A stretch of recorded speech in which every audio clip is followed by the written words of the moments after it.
I bet you didn't know a Led Zeppelin movie came out this month. I went to go see it. Let's talk about it.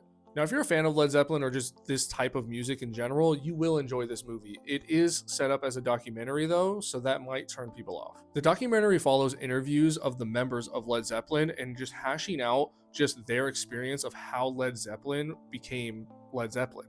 Most of the film was just a lot of old footage of Led Zeppelin before they were famous and on the verge of just getting really big. I would consider myself a fan of Led Zeppelin. I'm just not like a diehard fan of theirs. So I do already going into this movie know a decent amount about the band. But in this documentary, you learn a ton more.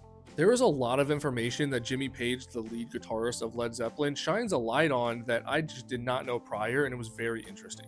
Out of all the members that gave interviews for this documentary, I would say Robert Plant was my favorite one just because he's just so charismatic and the way that he explained stories from the past was very entertaining. Out of the 8 albums that Led Zeppelin has, this movie only shines a light on the first 2, which is understandable because the movie is only about becoming Led Zeppelin. It's the beginning stages before they were even a band, and it was just very informative. All in all, this movie was actually very entertaining and super informative, especially if you're a Led Zeppelin fan or just a rock and roll fan. This movie is definitely for you. Unfortunately, I'm not a huge fan of documentaries, so it kind of just like wasn't my cup of tea, if that makes sense. So I would give this movie a 2 out of 5, but I would still definitely recommend it. If you're a rock and roll or Led Zeppelin fan, you're going to enjoy it.